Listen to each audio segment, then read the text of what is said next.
You press it now. They're I probably keep like, what making is this going on? mistake. Can you see us now? We've been talking to ourselves for 15 minutes. Yeah. Can you Okay, see? that was a practice. Let's go. That's Oh actually my really gosh. I funny. made this, believe it or not, I'm still trying to get used to this interface. I have not used. Yeah, listen, I give you a lot of credit. I can't even.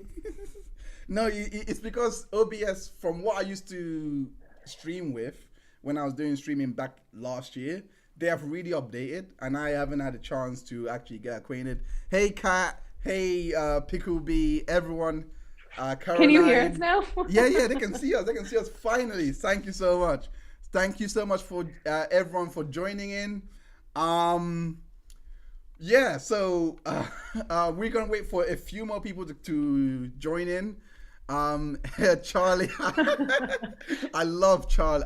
Hey, Charlie, if you don't know who she is CHARZEX _X. She's amazing. Her tweets are amazing, and massive shout out to Kinsley as well. Once again, we are doing this stream to discuss the Amicus Briefs. Well, no, if it's been discussed so much that we're not going to be doing a run by run, how do I say it? We're not doing a line by line breakdown or anything like that. We're just Line by picking, line. yeah, we're just picking certain topics to really talk about, because I feel like this is possibly the biggest demonstration of what a slippery slope fallacy looks like. This is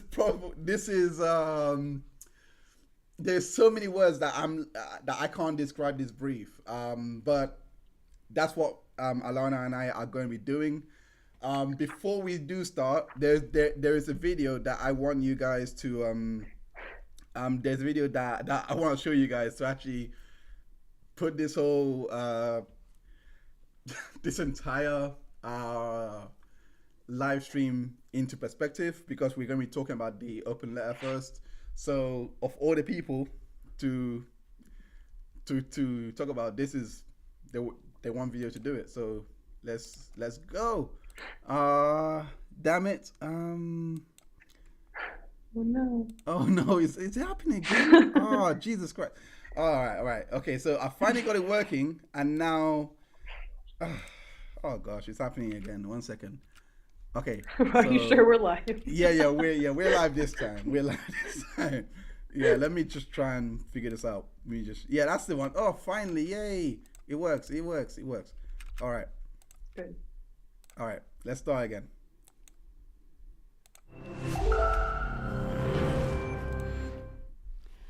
I'm here today to talk about a disturbing question, which has an equally disturbing answer. My topic is the secrets of domestic violence.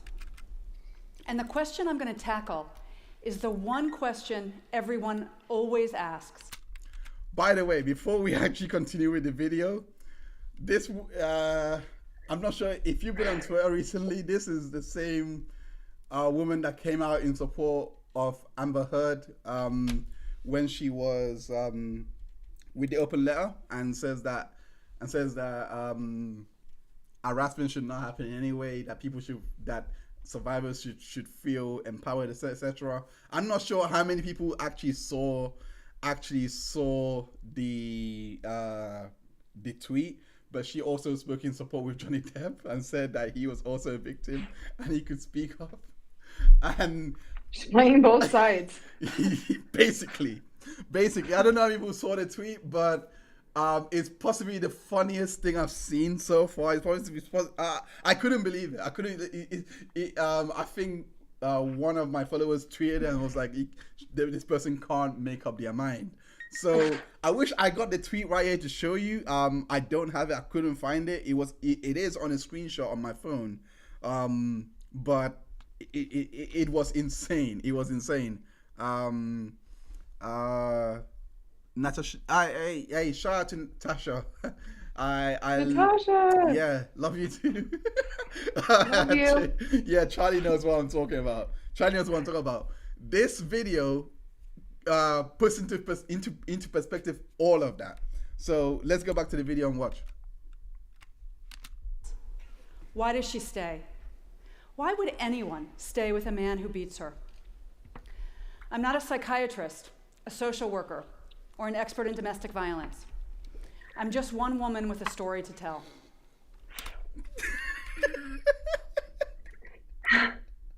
What's her name?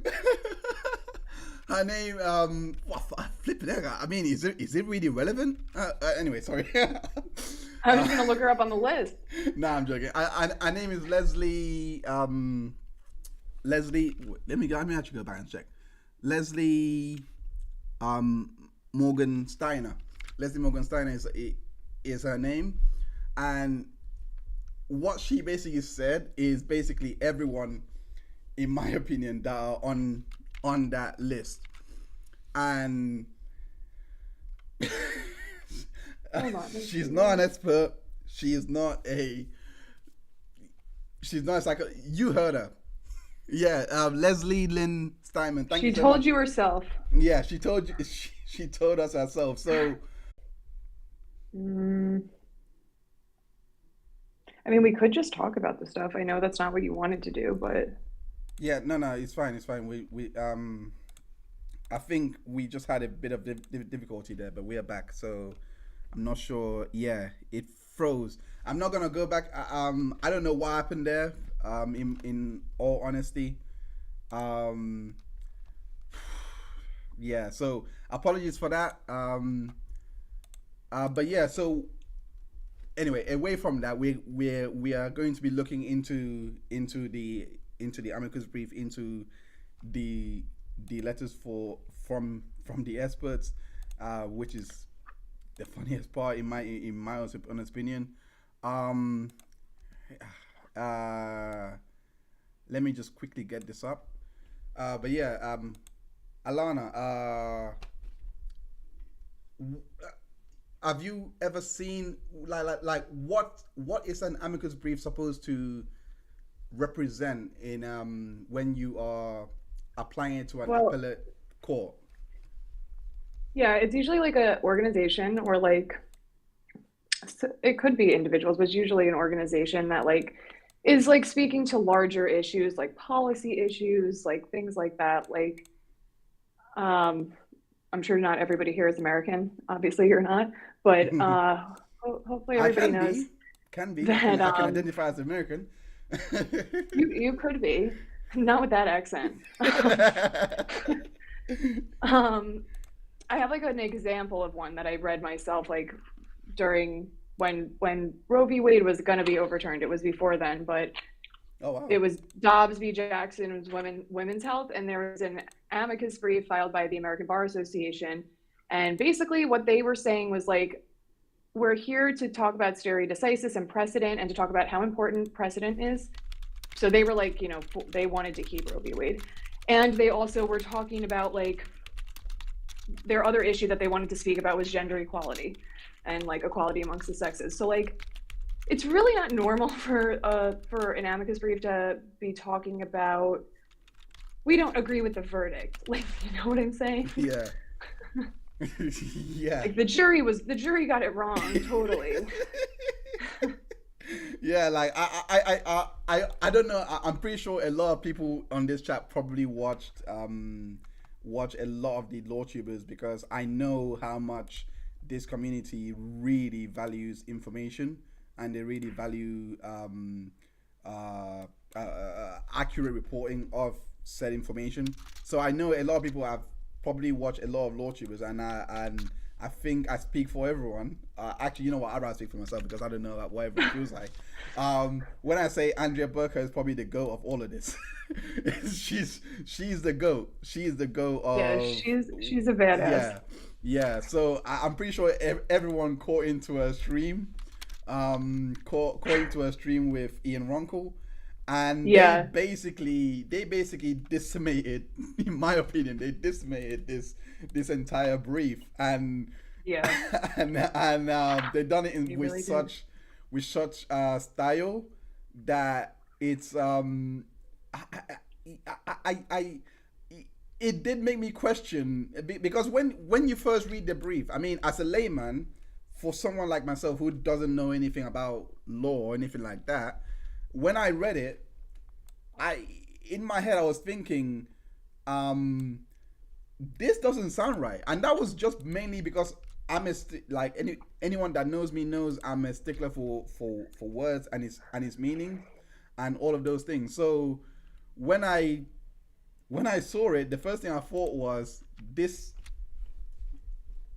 can we be serious for a minute here? Because you're supposed, the word amici literally means an impartial body outside the court that is not really advocating for a client but wants to present information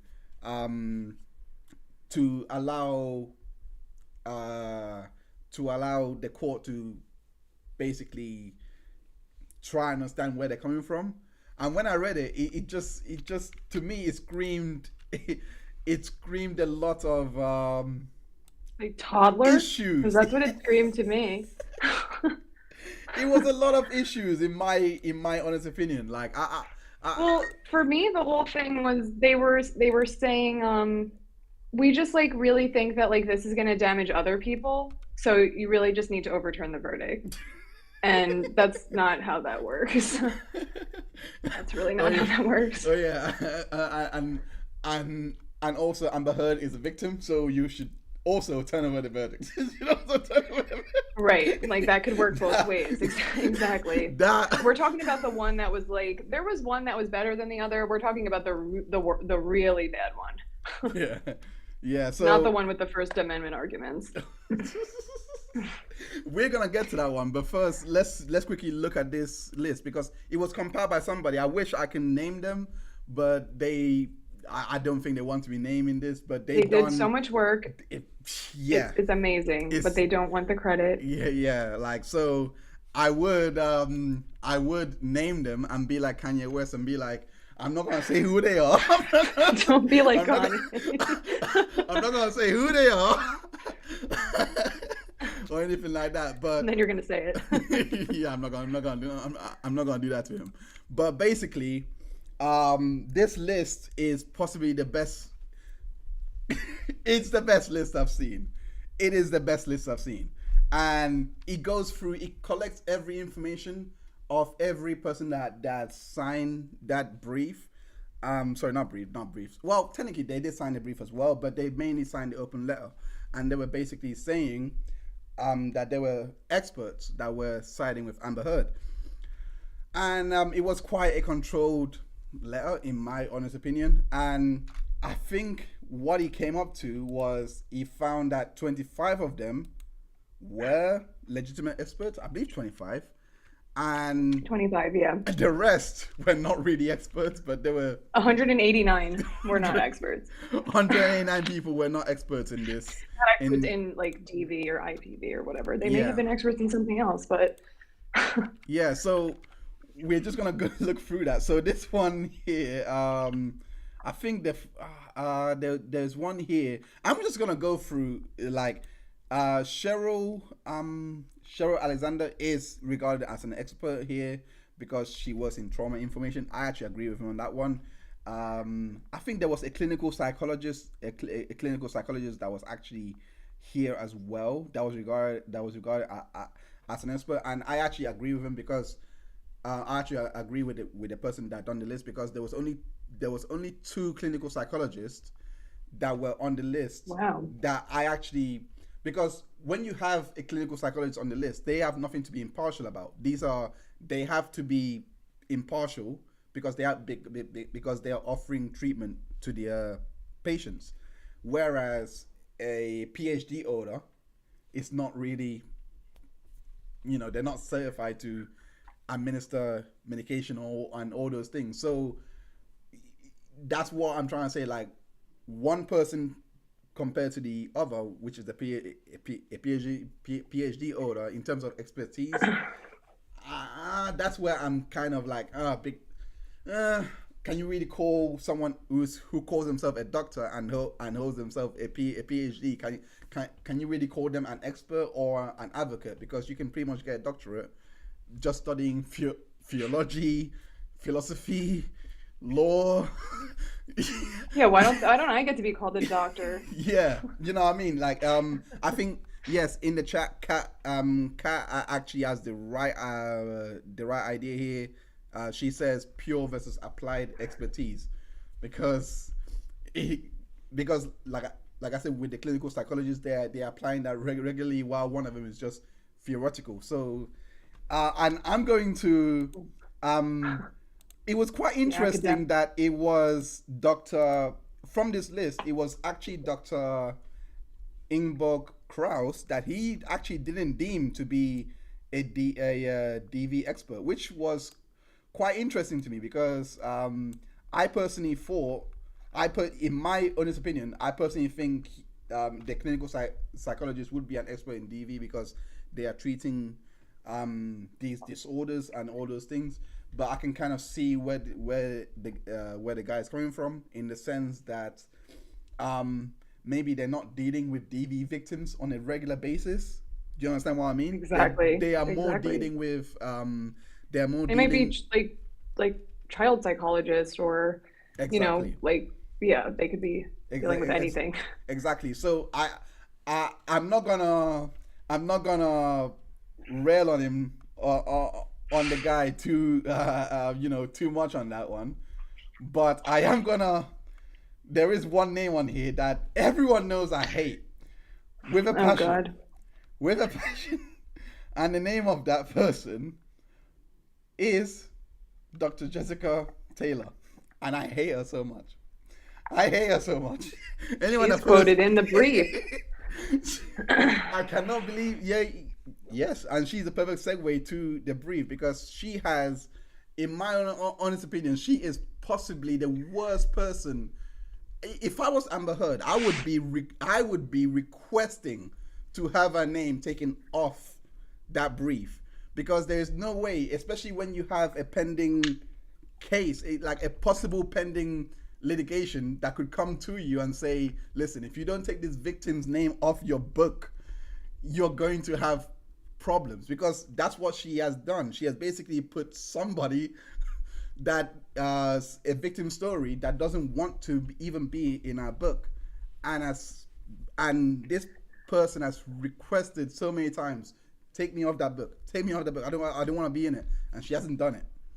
So That's disgusting and so unethical. yeah. So how do you? She's gonna be a pariah in her community if she publishes that book. Yeah, she's already published it. That's the like Oh, she did already yeah, publish it. yeah. Wow.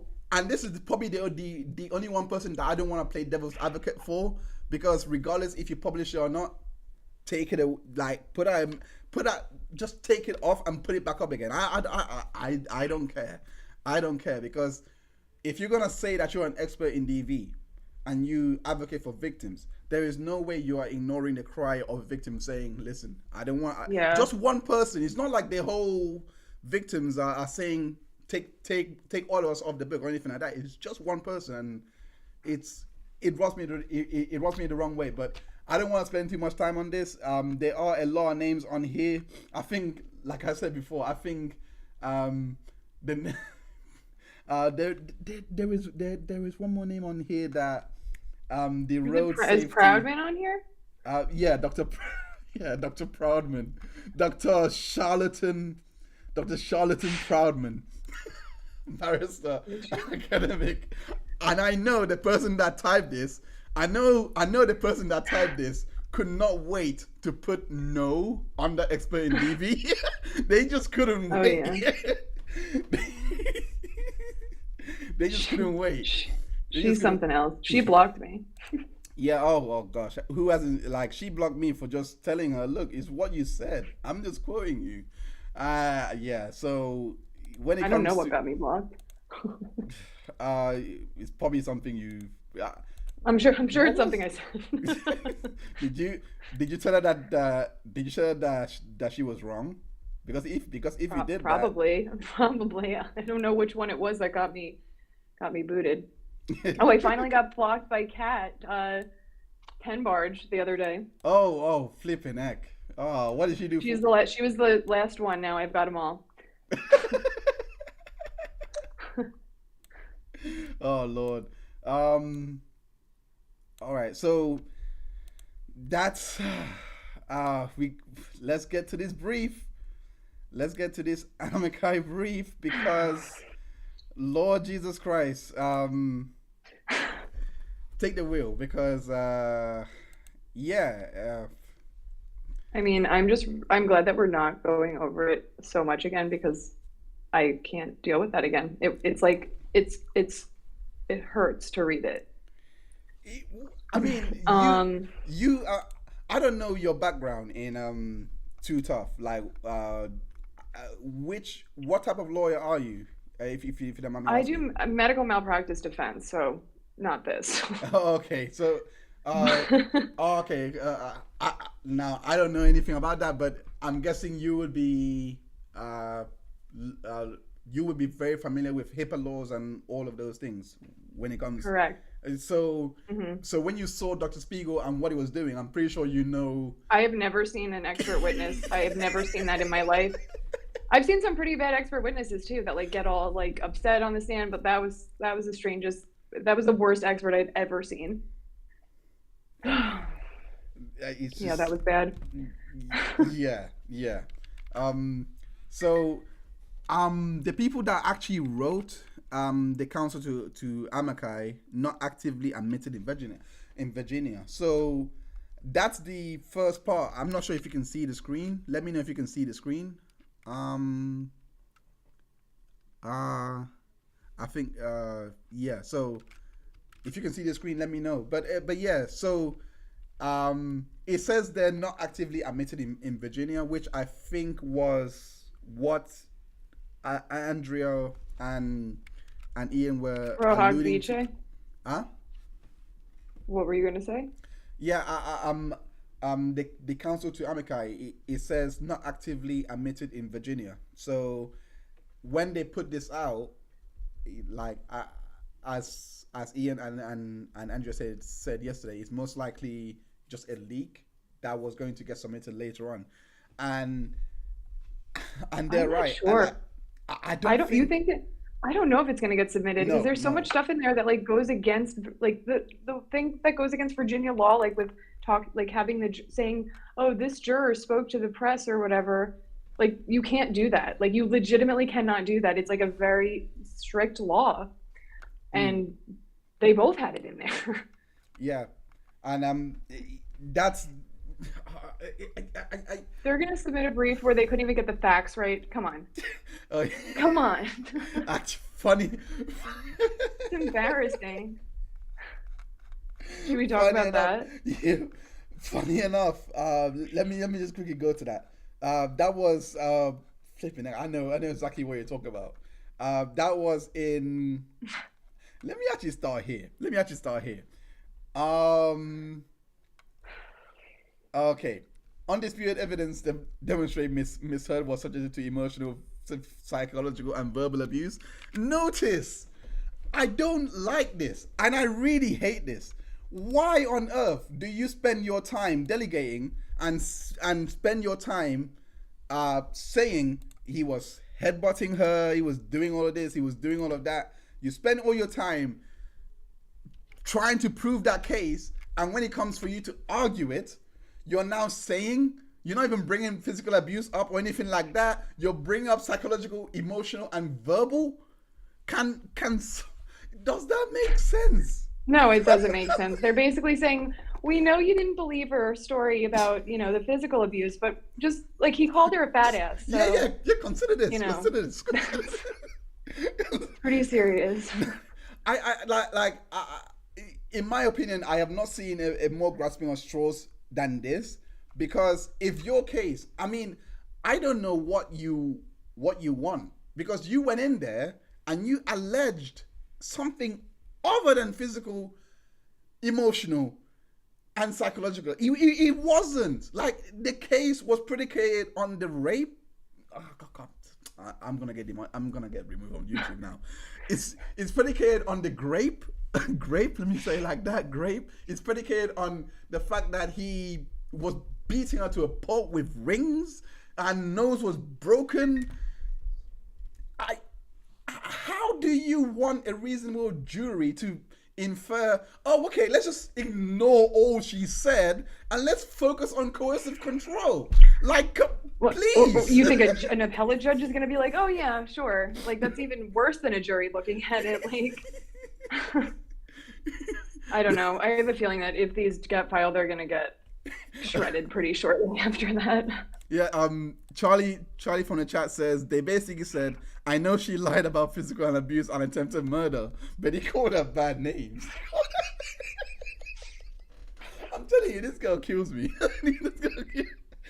But yeah, let me just go on. Let me just go on to read here. It says, the court independent examination will reveal that the record is replete with audio recordings, videos, text messages, and other indisputable evidence establishing the non-physical abuse suffered by Miss Heard. Miss Heard testified and Mr. Depp admitted to numerous instances of vicious. I don't even want to say the next part. Did it say vicious name calling? Is that what it is? Yeah. I don't even want to say the next part. I'm just gonna skip. Vicious, manipulative attempts to control her career. That sounds a lot better, don't you think? That sounds more fitting than saying vicious name calling. What the hell? Is she 12? Is she flipping? I can't believe this. People that wrote this might be. But anyway, yeah, vicious, manipulative attempts to control her career. Accusations that she had been unfaithful. That's not abuse to say, like, I think you're cheating on me. And threatening behavior. For example, Mr. Depp repeatedly degraded Miss Heard verbally. In an audio recording, Mr. Depp called Miss Heard a fucking see you next Tuesday. He also used that word lovingly at times, though. I can't believe what you just said reminded me of a TikTok video where someone actually put the throat text. You know, the throat is like, I have other uses for your throat other than. Someone actually put that as a threat. I cannot believe this. I cannot believe this is what we're resorting to. Anyway, in another recording, it says, "You stupid." What page are you on? In another recording, Mr. Depp stated, "Shut up." I'm not gonna read all of this. I'm sorry. I'm not gonna read all of this. This is annoying. This is annoying. This is annoying me.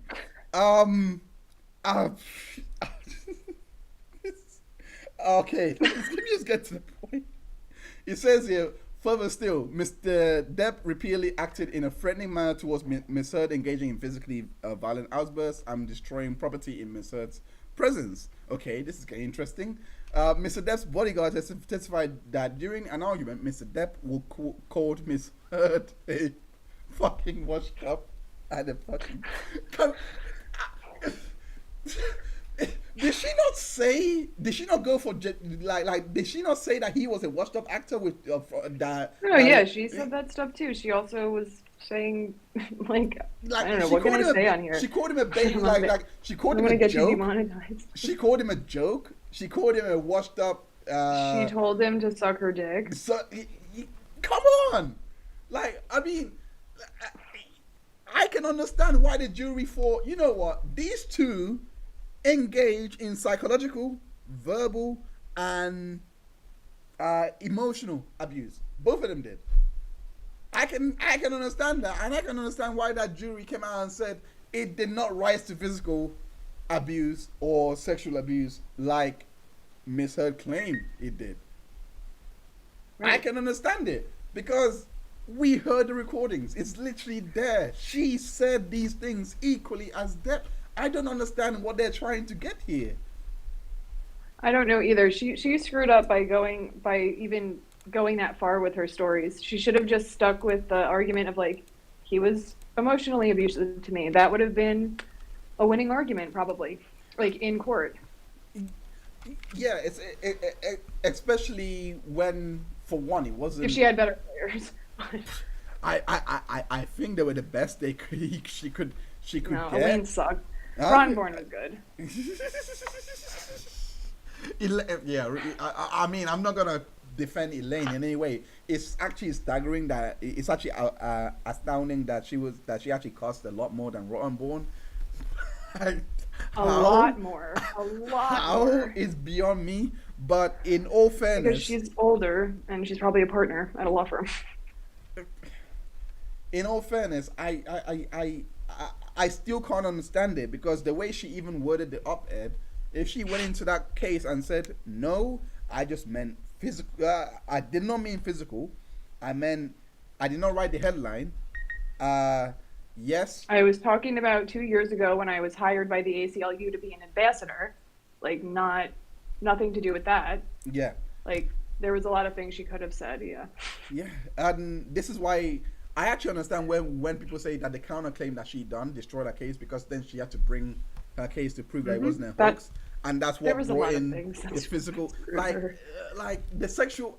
I would never understand why take ownership of the sexual violence headline, no, because she can't help herself. I'm not kidding. She wants to be that. She could have gotten. She really could have gotten herself out of this if she just didn't want to be a victim. Play the victim. She wanted to get attention for that. I'm convinced, and I'm also 100% convinced that she is a terrible client, like a nightmare of a client. Yeah. I have to agree. Like, everything has to work her way, or no way whatsoever. Or you gotta go. Yeah. Like, and I think Elaine was a little too weak for her, honestly. Like, I don't think Elaine stood up to her. Like, you know. Like, you got to do what's best for your client. Even you got to be like, listen, this isn't going to work the way you want it to. Do you want to get in trouble? Do you want to owe $10 million to your ex? 10 million. He was actually on trial for 50. So she should have taken it a lot more seriously, because I don't think whatever she was planning, like when she was writing all those sticky notes, I don't think she was passing the time or trying to cope with pressure or whatsoever. Those were literal strategies that she was saying, let's do this. Like, you're probably right.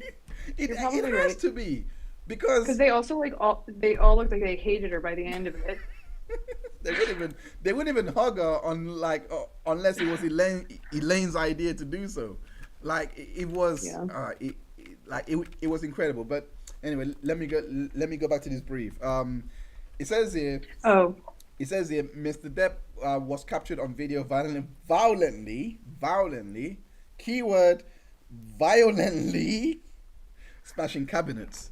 I don't even need to rehash that one. She wasn't even in the room when it started. It wasn't about her. In front of Miss Heard. Oh, the horror. Oh, the horror that I hit. Don't get me wrong. I understand. It can be terrifying for your spouse to be hitting the smashing things all around the house. You would want to know what's going on. The reason why I put it like that is, if the partner is not hitting it in retaliation to you, that makes no sense. But if you're just coming into a room and you're seeing him smashing things, how is that abuse towards you? And you're filming him. Thank you. You would want to know what the hell is going on with him, which is what she was doing in the video. She was like, nothing happened. To be honest, if you were really scared, you would be hiding. You wouldn't be going into the room where your abuser is smashing things and like destroying, like whatever. I'm sorry. She's just such a liar. Yeah. Anyway, reading on, it says, Mr. Depp admitted that during the argument with Miss Heard in a trailer, he punched the bathroom sconce and ripped a mounted phone off the wall. Jesus Christ. And he admitted to it. Hold on. And repeatedly smashed it against the wall because another woman had touched Miss Heard in an intimate manner. Please, chat. When did Doctor Strange enter this universe to help Mr. Depp like this? I want to know. When did Doctor Strange open the portal to enter the universe and teleport Depp from Australia into the Hicksville trailer park for him to smash the phone? I can't. And he never admitted he smashed the phone anyway. So that's just a straight. That's like that's false. That's false. I'm sorry. I'm sorry. I can't get over how they mix two events up and they're trying to pass it off as one event because the event that they're even referencing was debunked by even I'm not sure if people remember Sexton, but she can't even remember anything happening. She didn't hear anything. But apparently, according to Miss Depp, sorry, not Miss Depp, I'm not saying Miss Oh my Heard. God, what are you doing? I'm so sorry. I'm gonna get cancelled. I'm gonna get cancelled. I was in the mind frame of 2000. Anyway, ignore me. But Miss Heard, she was apparently she said that she was next to the trailer, and she didn't hear anything. So they have to bring in this extra. It's nutty.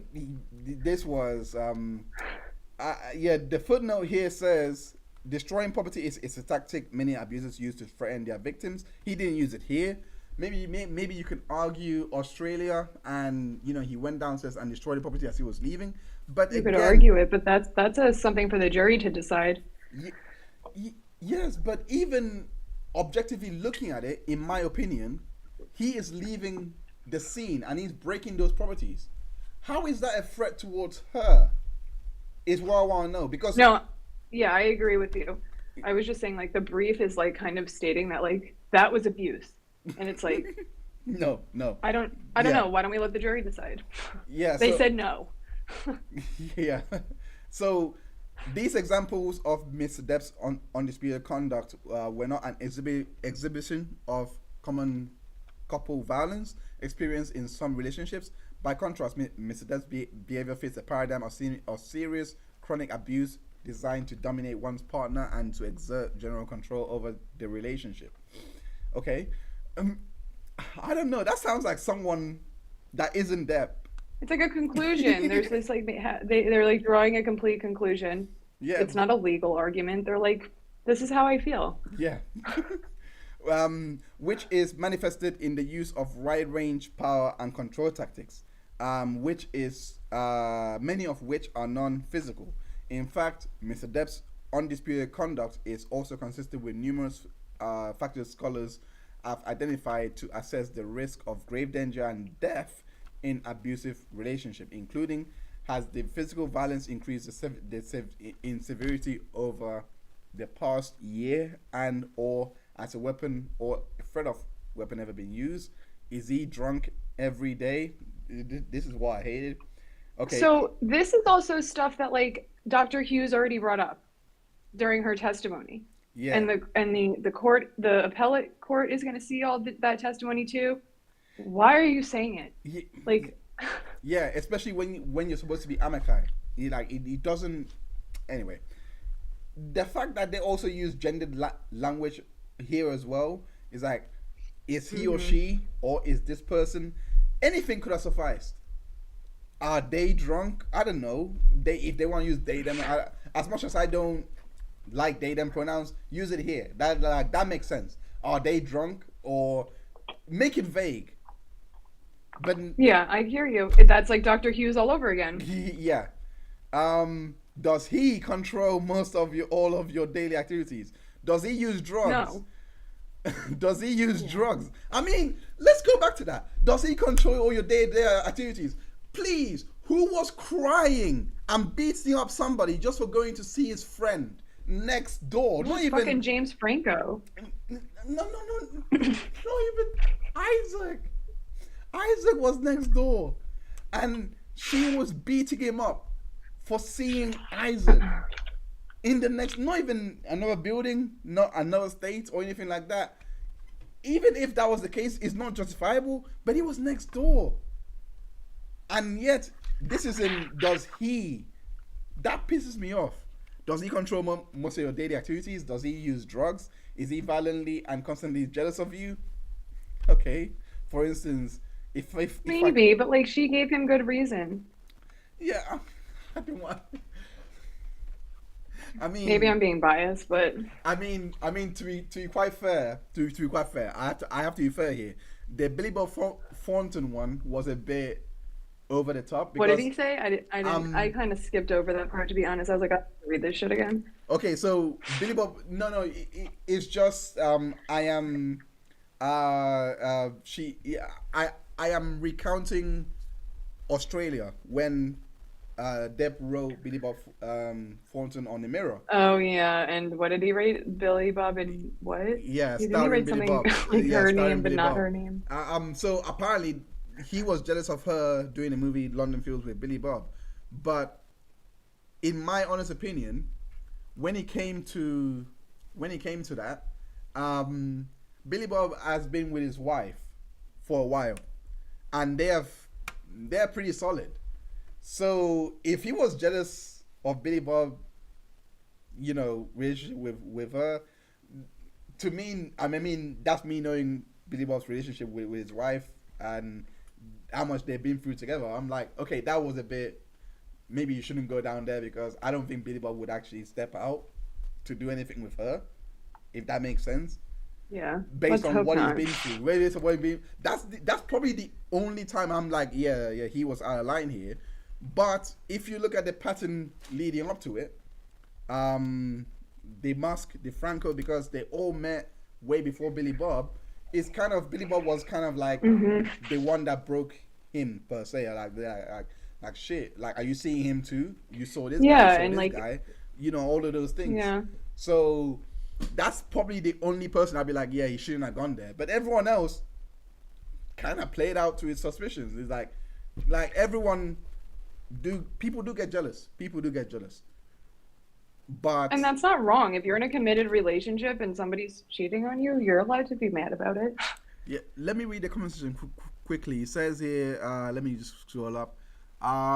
She's gonna be she's gonna be super embarrassed when they say no to appeal. Kinsley, you're 100% correct. You're 100% correct. But I don't know if they're going to accept these. That's the I other don't think thing. so Like either.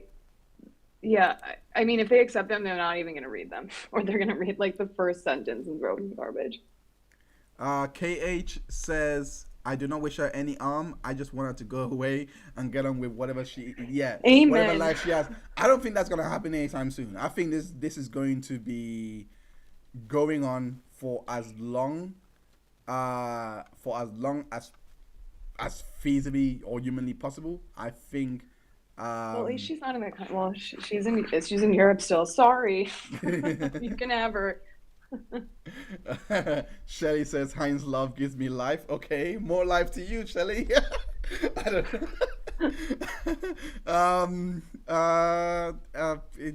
know. Let me. Charlie says, I think it shows how she would take him jealous. How she would make him jealous versus Yes, Billy I totally ever agree. actually even looking her way. Oh, okay. I think it shows how she would make him jealous. Okay, so okay,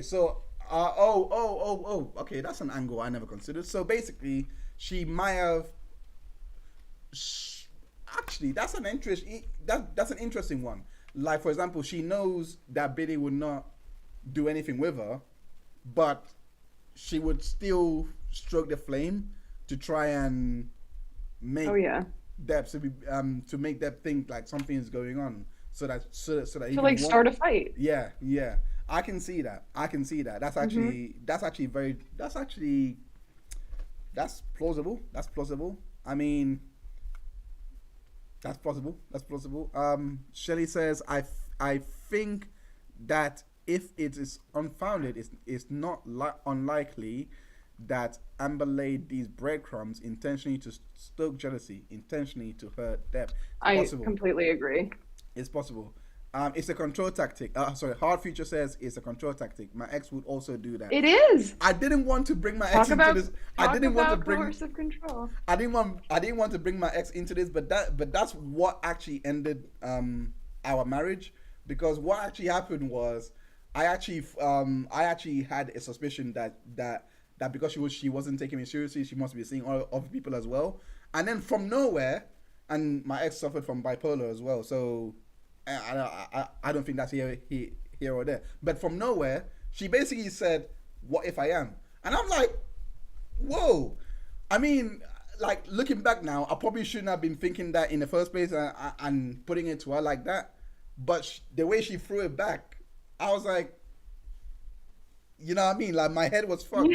That I started thinking, who is she seeing? And then she kept playing on that. Of course. You know what I mean? She literally kept playing on that. So that could have happened in this case as well. That could happen in this case as well. But anyway, let me go back to the brief.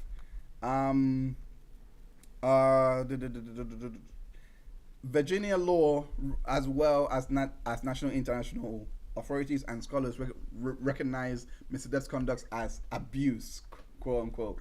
Virginia law. It doesn't matter. Nobody cares. Literally, no one cares. This has nothing to do with the case.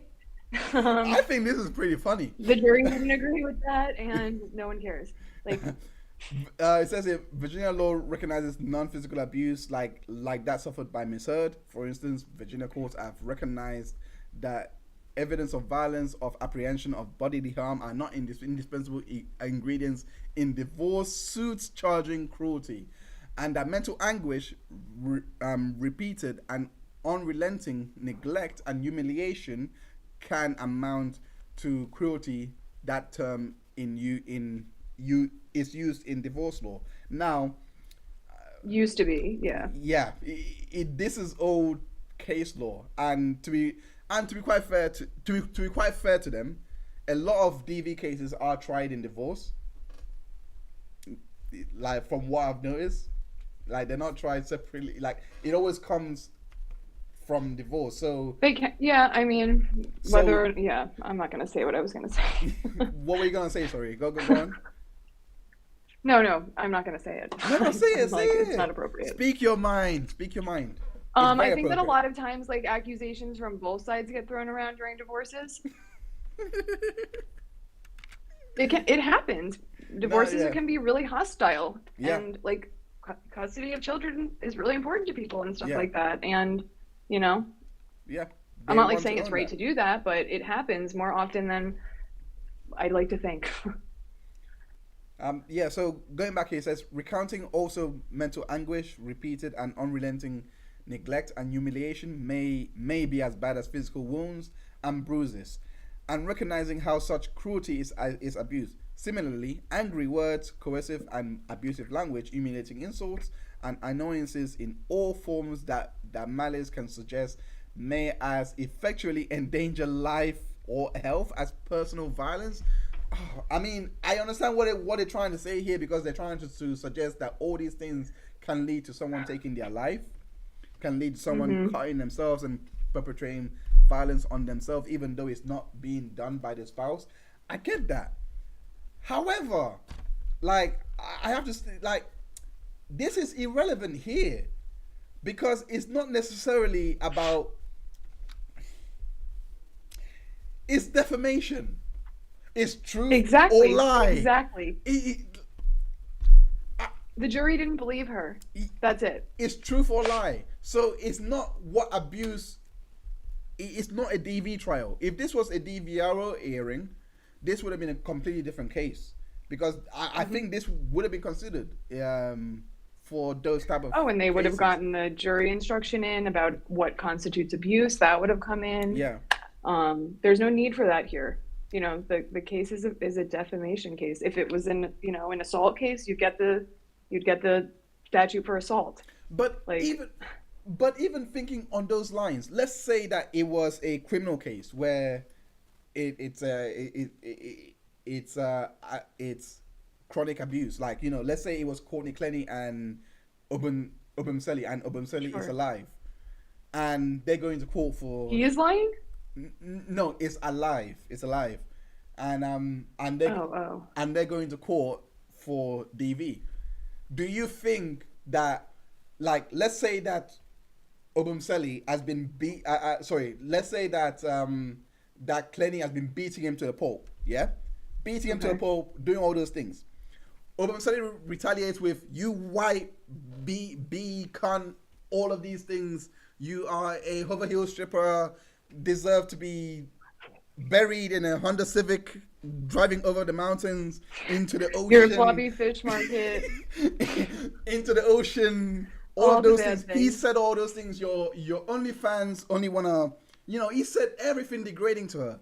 You telling me that the judge is gonna be like, no, we're going to ignore all of the instances of physical violence perpetrated by Plenty, and we're gonna send you to jail, Obumsari, for calling her a cunt. Please. Is that No. realistically, can that actually happen? Realistically, that's not, no. This is where the argument falls flat for me, because even legally, the examples that they bring here from family law is not necessarily examples that has consequences that can be life altering, if that makes sense.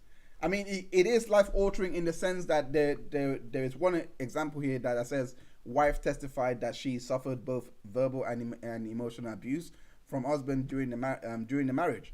Based on the evidence, we cannot say the trial court abuse its discretion in awarding wife spousal support. So, getting spousal support and going to jail are two different things. Having a criminal record on your having a criminal record, like for example, there is going to like for example, Chris Brown, for example, he went to jail for 6 months and for assault and battery, and he came out and done community service as well. Those things are on his record. To jail for longer. Huh? Hey, that's another case. That's another case. But the point I'm trying to make is, he didn't go to jail because he said that Rihanna was. Do you know what I'm trying to say? I'll see you next Tuesday. Yeah, he actually beat the Pope out of her, and he went to jail. That's the point I'm trying to make. So when I read this, it's annoying because even in this defamation trial, there is no sane person, not even Dr. Hughes, would advocate for someone to go to jail for calling somebody a "see you next Tuesday." No. They wouldn't. The highest would be she deserves some form of damages. It might come in a civil trial where they're bringing civil charges that isn't defamation. I don't even think that's getting anywhere in a civil. I don't even think that's. You don't think so? They might get damages for it, especially with this case law. For calling somebody a cunt? I mean, I don't think so. I mean, people call me that on best. Twitter all the time. I'm not rolling in dough. I'm just trying my best. I mean, to if it's understand like where they're coming constant, from. and their psychological abuse, sure, Yeah. that's different. But just like name calling, I don't see that happening. No. I agree with you. Let me move us over, because I think wow, I didn't see that earlier. See, I'm not a designer in any way. I'm not a good designer. Let me just move myself over here. Oh yeah, there we go. Where? There we go. No, I'm just I'm just making sure so that everyone can see. Like I didn't even realize that I was blocking the words. But anyway, let me just continue reading this. And Virginia is not unique. I'm not going to continue reading this because it is. Yeah, you should. Yes. It's. But I am going to read this part that says here, to evaluate whether abuse has occurred, the United Nations, which Miss Heard was an ambassador of before she was dropped, asked whether one's partner has conducted any of the physical and non-physical as below. Embarrass or make fun of you in front of your friends and family.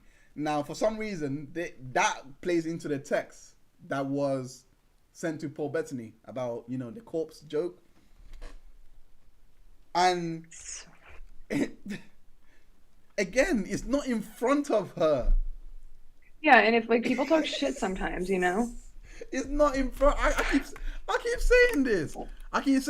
If the law was to be broadened to satisfy these herdites, I call them herdites. If it was to be broadened to satisfy them, people would be in trouble from now till millennia just for sending a text to their friend that she or he had no idea over, and that's it. They're done. I'd definitely be in jail. My phone is full of horrible things. Flipping it. There are so many things that I said about my ex-wife when I found out that she was cheating on me. Not with one. I get it. Not that you would really like whatever. Yeah, It wasn't with it. like the Honda Civic thing spoke to me. I was like, I get that. I like that dark humor. I get it. But anyway, Lord, like if I was to talk about my ex, like, oh my gosh, we'll be here all night. But the cheating wasn't with one person. And like Jesus Christ. Goodness, I'm so sorry to hear that. No, please don't say sorry. Please don't say sorry. I actually want to use it as entertainment for my own growth and therapy, because honestly, I need to. Okay, all right. I need to laugh about this. For that too. One day, I need to laugh about this. like, come on, it's an L. Like, how do you go out to cheat and get pregnant, and then and then that's an L. That's a big L. And then you try to put it on me to pay spousal support, and then the court was like, nah, that ain't happening. That ain't happening. And then granting me my divorce. I mean, that is the biggest L you've taken in your life. I'm sorry, but I got away with that one. Anyway, put down your accomplishments. Make you put down your accomplishments. I mean, come on. Deb was being told that he was an old fat man for Dior. This applies more to her than him. Anyway, it says make you feel like you're unable to make decisions. That's her. Use intimidation or threats to gain compliance. That's her. I mean, she said it about going to tell. He said he was going to tell his friends, and then she says, "Go ahead, I'll tell my side." And I was like, "What side do you have? What do you have to tell?" I think she would never leave when he would ask her to leave. Like, I don't know. Anyway, it says, tell you that you are nothing without them. I can't remember this one. Did they ever say that? Did she say that? Or did he say that? Not that I specifically remember. I can't remember either of them saying that, actually, if I'm being honest with you. Treat you roughly, grab, push, punch, pinch, shove, or hit you. I wasn't punching you, I was hitting you. There's literally audio of this. Anyway, call you several times. Bitch, she was messaging him for hours and hours and hours and hours and hours and hours saying, don't, like, come home, Baba. Don't make this get darker. Like. Oh, yeah. Oh, yeah. Call you several times at night. All those, like. So, use drugs or alcohol as an excuse for saying hurtful things or abusing. That has never happened with him. Actually, that is something I can say he has never done. He has never actually said, he has actually never said, I said this because of this, or I said this because of this. The only thing that was close to this or could be interpreted as this is him saying, I drank because of you, or something like that. Does that make sense? Yeah. There was that one text that he sent about being like drunk and angry and how they got into it. I forget who he was texting, but I can't remember. It's been so long. Was that I think it was about the plane. Yeah, the plane incident. Yeah. Like, yeah, I don't remember who it was to, but yeah, that plane incident debunks itself, and I can't wait to show it on my docuseries, because that plane incident debunks itself. Once all the evidence, don't give it away. I'm not gonna give it away, but once all the evidence is brought in, you will see how it's not plausible. It's just not plausible based on her. But we shall see. Blame you for how they feel or act. Oh Lord, this is rich. This is her. This is her. This is her. I'm like, yeah, yep. Prevent you. This one says them. Is that what you're saying? Huh? Does this one say blame them? Blame. It says. One second. It says blame you for how they feel or act. So it's not gendering. Yeah, I'm glad this one's a bit more neutral. This one's it's from the UN, so it's a lot more neutral. The UN has sense. Anyway, prevent you from doing things you want, like spending time with friends or family. Who is this? This sounds like one person we know, because this can't be Deb, because Deb brought in her comrades, her old compadre, her whole familia. No way. He was the one that was isolated. No, I'm sorry. The National Domestic Violence Hotline similarly defines domestic violence, relationship abuse, or IPV, or interpersonal violence, as behavioral patterns used by one partner to control another partner in the relationship. Okay, I'm not going to read all of that. This Duluth model that was created by feminists has been debunked so many times. I don't understand. Why is this in here? Is to try and explain the power and control wheel. Again, it was I know, but like that's not. That doesn't matter here. It's really not relevant because even if you presented this to the jury, they're gonna look at that and see that there was less economic abuse, there was less coercion and threats, there was less intimidation, emotional abuse, or all of these things on Deb's side, especially isolation. Deb never done this. Not once. You can't find evidence of Deb even fitting this model, even though it's a flawed model that has been debunked by other researchers and other psychologists in the field, which I believe Corey done a lot of threads breaking this down, which I will post on the comment section. But this model has been thoroughly debunked so many times, and it still doesn't fit Deb, even though it is flawed in its own way. But again, I am very shocked that I'm actually not shocked. It's being in this brief doesn't have it doesn't have context to it, if that makes sense. Am I making sense?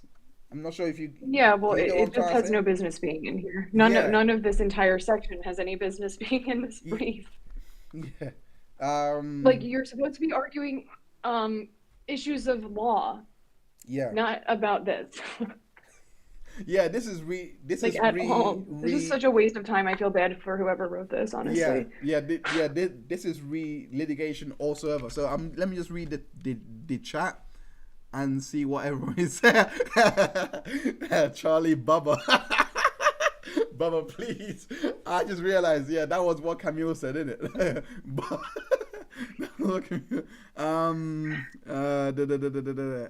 Let me. Damn, you guys speak really quickly. Once again, shout out to everyone that actually are here. Kat says, but it happens in litigation, not in newspapers. Not right if it's a lie anywhere, but for the Amici to position accusations via litigation as the same as what Amber did with the op-ed. That's interesting. That's true. Yeah, that's true. They're concluding that Johnny Depp is the abuser, even though the jury said otherwise. Yeah. Charlie says these lawyers are doing what her first set of lawyers should have done for their client. Yes. She's right. That's correct. Focus on the emotional. But it just feels even more dumb now. Yeah, it's stupid now. It's futile now. But yeah, she's right. I'm like, why did you waste so much time doing this?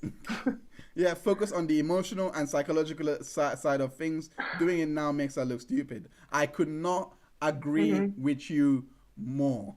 It just it seems like one of those ones that you do your homework and you put in that 2 + 2 = 5 and then you submit it, and then your teacher marks it, and then you get the paper back and it was wrong, and then you write down, no, you actually meant, it's actually 4. I meant to write 4. No, my dog ate my homework that I had 5, I had 4 on it, so here's the right real. This feels like an assignment that I would have gotten my first year of law school, to write the brief my first year. Like, that's what it reads like too. Like, I don't know. It's very strange. I don't know who told this person or them to include this stuff. Just trying to read. Kinsley Ann says Johnny was running a shelter for Amber and her friends. Shelter. Pretty much. This child is creative. Then her and Amber stop being friends. And Oh Lord. she So, uh, still are you okay? I think. Oh, 1 second. I think we're losing Charlie for a minute here. Are you there? I think we lost you there for a minute. Your connection was a bit bad. All right. While we wait for Charlie's connection to fix up a little bit, let me just continue reading the chat. Charlie says Amber Heard and all finished living in his homes. She turned into a robot. Oh yeah, I know. Alana turned into a robot. Kinsley Ann says, I used to think Whitney had Stockholm syndrome, but I feel now she just doesn't want to deal with from retaliation from Amber. You know what? I will say this. I think a bit of her guilt is probably playing in. I'm not a psychologist or anything like that, so I have no idea. But I think if there was, I mean, most likely there, Amber has, assaulted her or abused her at one point in her life.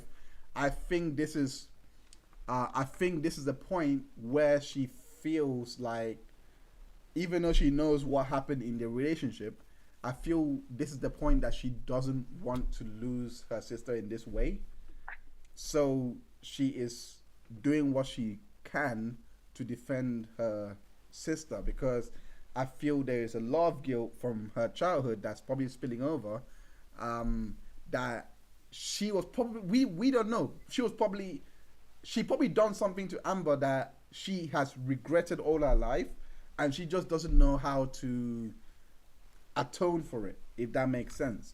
So I feel like a lot of what she's going through now is more so to speak to that, or to kind of, with that context in mind, I think a lot of her actions is not justifiable, but it's understandable. Let me put it like that. It's understandable because they grew up in such abusive homes. Even though they were well off and they weren't exactly poor or anything like that, it wasn't, from what was described, it wasn't an environment for both of them to grow up in, and they were getting abused. So who knows?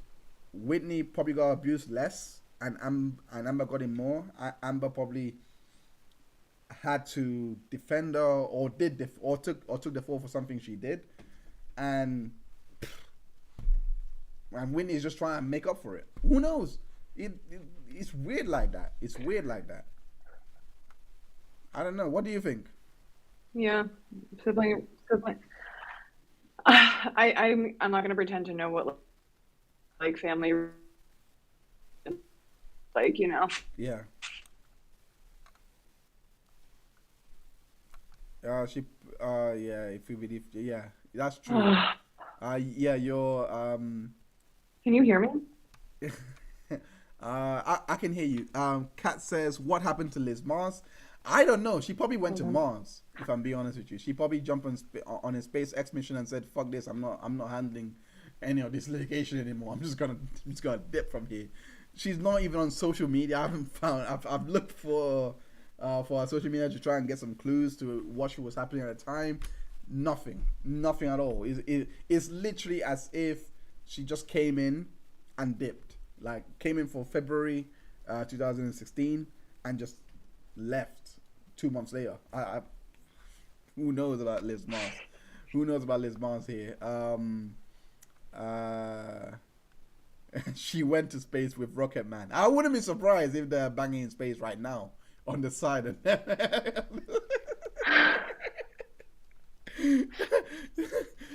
She has a baby on a boo apparently. So, but anyway, let's get back to the brief.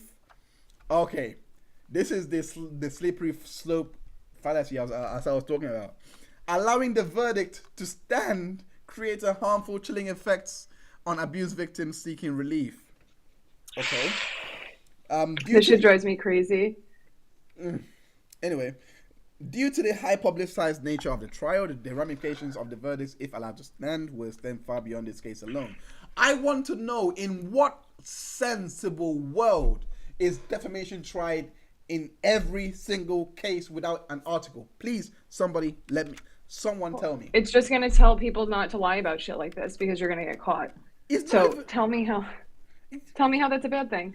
But they're not even specific. That's the annoying part. None of it in there is specifying that it's for speaking. It's not even specifying that it's for speaking or going to a publication and saying, I want to write this story about this person because this person. No, it's to go get a TRO. Yeah. What has Which that got Amber to do? did just fine. What has that got to do? That wasn't the problem. With this case? And that's what annoys me with this whole entire thing. It says the intense retaliation that Miss Heard faced inside and outside the courtroom. She's so pissed she didn't have fans outside. I'm sorry, but I believe all of these things would not even exist if there was zero, and I mean zero. If Amber Heard lost this case, no one done their dog step on a B meme. No one dressed up as her to go as Halloween, even though Lizzo done the same thing. Even though Lizzo done the same thing with Christian, who is being abused by Blueface right now. Lizzo done the same thing. No outrage. But when Melissa Chen. Blueface. Blueface is the rapper. People probably don't know. But my god, I thought you were talking about this case. I was like, I don't know that witness. No, Blueface is a rapper. His girlfriend is being abused by him. She abuses him back. It's a very toxic relationship. But Lizzo decided to dress up as Krishan, who is an abuse victim. And when Melissa Chen decided to what the fuck? Yeah, it's wild. It's wild. But it was telling that Melissa Chen got most of the outrage and Lizzo got none. Lizzo literally got none. People were actually saying that it was fatphobic to even accuse Lizzo of dressing up as Christian, which was I give up. I mean, yeah, I don't love that. I mean, like, there is no line. But the point I was trying to make is, if this case had no quote unquote vitriol or no quote unquote backlash for Amber Heard, she would not be doing this. If she literally just went to court, got out of court, and there was no tweets, no nothing, no jokes, and it was Depp getting it, or yeah, let's say Depp even got it, even though he won and he was getting dragged, etc., she would just go back. He is getting dragged by some people. But that's the point. She is also getting dragged. So because she's getting dragged, she's doing all this. This is basically what I think is a fragile ego being played out on a mass scale. Because if no one was dragging her, she wouldn't do this. I'm so certain of that. She wouldn't do this. But she feels like she has to put the record straight so many times to try and save face. That's what I personally think is going on. Well, I do think she was going to appeal regardless, because, like, girl does not have $10 million, so I'll give it a shot, try to not pay it. No, the appeal was always going to happen, but I don't think the amicus brief would have happened, or the open letter or anything like that would have happened if she wasn't getting any of these social media memes flying around. Anyway, it says the chilling effects will be clear. First, victims may avoid seeking legal redress. False. Absolute false. Such as protective orders. Hell no. It's also not defamation. Even if you were to go and tell a police officer, even if you lied, that's filing a false police report. That's not defamation. I had to drink for that one. It was anyway. All right, I'll have a drink. Let's have another one. Yeah, what was the next part? This was yeah, such as in a defamation suit or in a family court proceedings. This is not happening. This also concludes that Johnny's an abuser, because they're like, look, like the way that they say it. Yeah, I don't know. It's saying it would embolden abusers to do this. So to me, that's what this is saying.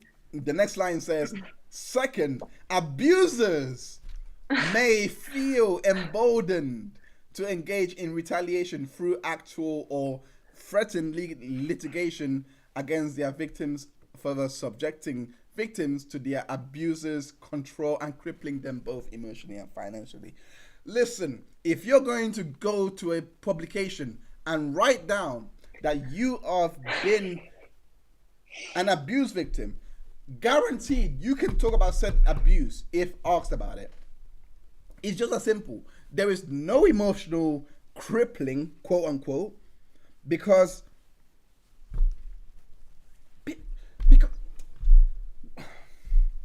let me put it like this. If you're telling the truth, let's say you go to a publication and you're telling them that this person abused you, for example. If you're telling the truth, what sense does it make for this abuser to take you to court and bring all of his dirty laundry? Exactly. Since they're framing it as a man, his dirty laundry out on the open, just to say that you are defaming him, like an abuser, and you're gonna go to jail or something, like, or no, we'll not do the defamation case. Like, you're gonna, maybe they'll countersue you for $100 million, then you're screwed. But yeah, no, I have that same thought. And just like also with the like, that's how I 100% was like, Johnny Depp didn't do this, because there is no way in hell he is having people pick through his entire life. Like, he just wouldn't have done that if he was guilty of doing what she claimed he was. No way. Yeah, I agree with you. I can't find it. Oh no, you didn't. And I know, like, I mean, I will play devil's advocate and say that there are some people that just don't care about their private life being. Yeah, but that's money. That's money. Like, not everybody. Listen, it costs money to bring a lawsuit. It costs money to defend a lawsuit. So like, this is not going to happen like with your average person. Even like people can't afford that shit. No, I agree. I completely agree with you. I was going to use the extreme example of Donald Trump because he doesn't care and he does have the money. So if this guy wants to, but at the same time, I think he cares on a level. Like, if his communications with Russians, he does. Yeah, if his communications with Russians is gonna come out, I think he's gonna care a little bit. Do you know what I mean?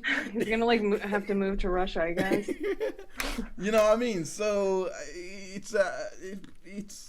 I just don't see what they're actually trying to achieve by going down this route and making it seem like it is the end of the flipping civilization to even bring this up. I'm not gonna read all of this.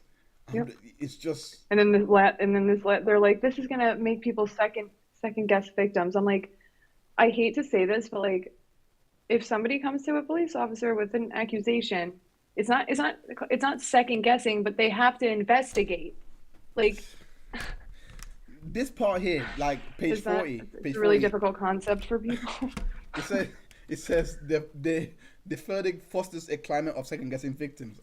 Okay. The verdicts for Mr. Depp, in the face of uncontroverted evidence of abuse, also furthers unrealistic standards in the eye of public opinion as to what qualifies as credible victim testimony. Come on. Be real. Okay, it's not Amber Heard. Be real for a second. If you are on a case for defamation, your credibility is all you have. This is a defamation case. It just so happens that that abuse was the case. There are some defamation cases that is purely based on for example, your job. Yeah, like people saying that you have herpes. That's a defamation case. That's Cardi B and Tasha K. That's defamation. Are you telling me that Cardi B was silencing Tasha K for bringing that up? Are you saying, can we just think for a moment, please? This is killing me. I think that's what we're doing. I just I don't think the people that wrote this are thinking or thought when they wrote it. It just so happens that this case was about abuse. If, let's say that Amber Heard went to she didn't even allege abuse when she went to write this op-ed. Let's say she went and alleged that Depp had limp dick, yeah, and because of his limp dick, he also had herpes and gave her the herbs. And this was traumatizing for her because now she has to live with that for the rest of his life. That's defamation. I don't. It is. So if Depp was to sue again for herpes, are you telling me he's abusing her? What is going on? I just. Well, technically, didn't she also try to like file a case against him for defamation? Didn't they ask her about that during the trial? Oh yeah. It was like before this one. Oh yeah. So like, who's the one using the court as a weapon now, bitch? Doug Stanhope would like a word, because she also filed a defamation case with Doug Stanhope for saying that she was blackmailing him. She filed a defamation suit. She said all the proceeds that she gets from this will go to women's shelters, and the case never happened. Oh please. So this is not Amber Heard's first rodeo. She knows what she's doing. Anyway, let me just continue. Yeah. Let me just conclusion. Let me just go to conclusion. For all the foregoing reasons, Amici respectfully request that the court set aside the trial court verdict and indictments. It's not gonna happen. I'm sorry.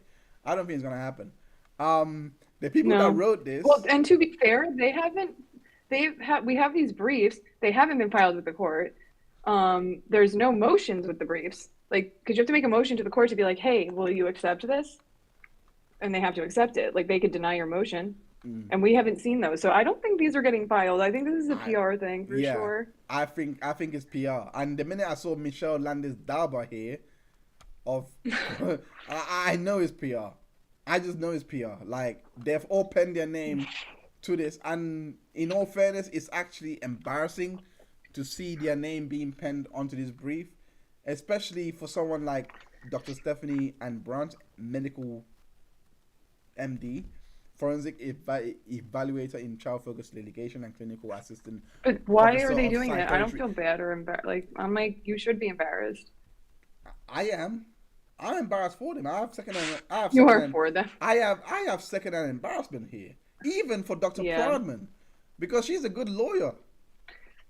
In a sense. Is she? I didn't think she was practicing. Our strike rate is pretty impressive. I mean, she doesn't lose. I don't know anything about her, and I don't care to because I think she's annoying. Pisses me off. That's all you need to know. She pisses me off a lot. But she doesn't think evidence has anything to do with the case, so that's all I need to hear from her. the evidence does not matter in this case. Oh, flip! Didn't she say it has absolutely nothing to do with nothing? That's the one. You said it properly. Absolutely ma'am, nothing. I'm like, ma'am, you need to rethink that statement. It's on tape. Ma'am, you're being like. It would have been so funny if at that moment Nick was to say, "Oh, by the way, we are live, you know, we are recording." You don't have to say that. You don't have to... Did she? I mean, did you want to take that back? Like, let me go check the chat quickly. Let me see what it's saying. It's talking about Alexis Mars. Charlie, when you get memed so hard, the feminist pen an open letter. This chat is glorious. I'm not gonna lie. You guys are funny as hell. Yelly Bean says, I have never seen the women's group go so hard like this before. I can't believe I ever thought they would care about victims and actually hold females accountable. I don't get why Amber Heard is the hill they're gonna die on. I don't get it at all. Like, of all the people, I just don't. It makes no sense to me. Of all the people, like, this is the wrong choice. Of all the people to pick, it's not her, unfortunately. It's just, it's all they're saying is actually correct. All they're saying is factual. These things do exist. All of these things, yes, fine, cool. But the person that you're attributing it to, it's mind-boggling. It's like Yeah. it's like picking. I don't want to use Adolf Hitler. That's too easy. It's like picking Jodi Arias. Yeah, don't use that. It's like picking Jodi Arias. There you go. There you go. Or yeah, Jodi Arias. Let's go with that. It's like using no, forget that. It's like using. It literally is. It literally is. It is because she's guilty and she was found guilty, etc. But I don't want to use. I want to say Casey Anthony. It's like using Casey Anthony as the poster child of child safety, and Or lack thereof. not true. and advocacy for custody to belong to the mother. It's like using her and saying custody should always go to the mother because of people like Casey Anthony. Do you see? Most illogical. Do you see what I'm trying to say? Do you see what I'm trying? Oh, I see it and I hear it. I get it. God, it's pouring rain outside. It's absolute PR. Charlie, thank you so much for tuning in. I appreciate you. Thank you so much, Charlie. Have a good night. She's going to bed. Sherry Papini. Hi, Charlie. Sherry Papini. Oh my gosh, I completely forgot about Sherry Papini. Her future says, Sherry Papini. Have you heard about that case? It's actually still going on. Why do I know that name? Sherry Papini. Okay, so basically, she created an elaborate hoax. She said that she got kidnapped. If I can remember the details of the case. Basically, there was a whole nationwide search. There was someone that came out of nowhere and volunteered to find her, and then magically she appears after he got into the case, and I recognize this name. I think I've heard of this, definitely. And apparently, I'm not sure if she alleged that the husband was abusing her or something like that, but when she came back into the county, she was arrested for, I don't know, she was arrested for something. I have to look back into this case. But it would be like having Sherry Papini as your poster child for abuse victims. It doesn't make sense. It doesn't make sense. She was adopted by two Latinas, and they were not even in the same area. Like now I know. Yeah, I got it now. Yep. Yeah. Anyway, let's go to the second part of the Amicus Brief, and this is the last one. And apparently, these briefs were filed. This brief was filed by a junior associate. Not really a junior associate. I can't even say that. Someone that's fresh out of that. Junior associate. Can I say that? Like he has. Can you say that? Yeah. The guy has 2 years of legal experience. Dude, what is going on? Like, who told him to do this? I don't understand. Like, you're gonna have the junior associate do it too? Like, oh my god, this one was better than the other one. Yeah, I actually agree with this one. This one was a lot more brought up concise. Like, not like good arguments, but better arguments. Yeah, this one was a lot more concise. And I'm gonna let's flip it. Sorry, 1 second. I'm not gonna read that. Okay, actually, you know what? Let me actually read this. Actually, 1 second. Introduction. Amber Heard. Amici. So it's just going back to what we. I'm like, should we do the part that you told me? No. It's fine. So basically, it says the publication at issue. 1 second. I'm not sure if you can. Sorry, I have to move everyone again. Sorry. Pardon me. Okay, so it says the publication at issue, the Washington Post op-ed, on December 18, 2018. They actually got the date right this time, because I know last time was 2019 they put down for the last Amicus Brief. But yeah, it says the Washington Post published first online and then in print an editorial written by appellant Amber Heard with the assistance of the American Civil Liberties Union and our own private counsel. Amber Heard opinion. there a transformative moment for women. The fact that they use the print version in VA says a lot, and not the online version, because we know that's not the headline. We know. What do you mean? That's the one that she quote tweeted. No. The headline from the quote tweet that she done said sexual Amber Heard I spoke up about sexual violence. Yeah, and face our culture's wrath. This one is the print version that was printed hard copy, which was a transformative moment. Why did they have two different titles anyway? I think they brought this in to show that she didn't control the titling of the op-ed. However, that doesn't excuse in my opinion, that doesn't excuse the fact that one has more of a reach online, and this one wouldn't have that much of a reach. This one is more suited for the citizens of Virginia compared to someone speaking about sexual violence. This one gives more of an impression, especially to the audience there, that this is a positive movement that's going around. Do read it. It draws in the readers a lot easier in Virginia. Transformative versus sexual violence, yeah. Yeah, like I mean, you gotta think of the clients in Virginia. I mean, they are the top 5 richest in the states. Fairfax County is like one of the richest counties in America. Yeah, so they're not going to, they're not going to be. I don't think they're gonna be attracted by salacious titles like that. However, this title, they usually do that with I don't even know with pieces. I have no clue.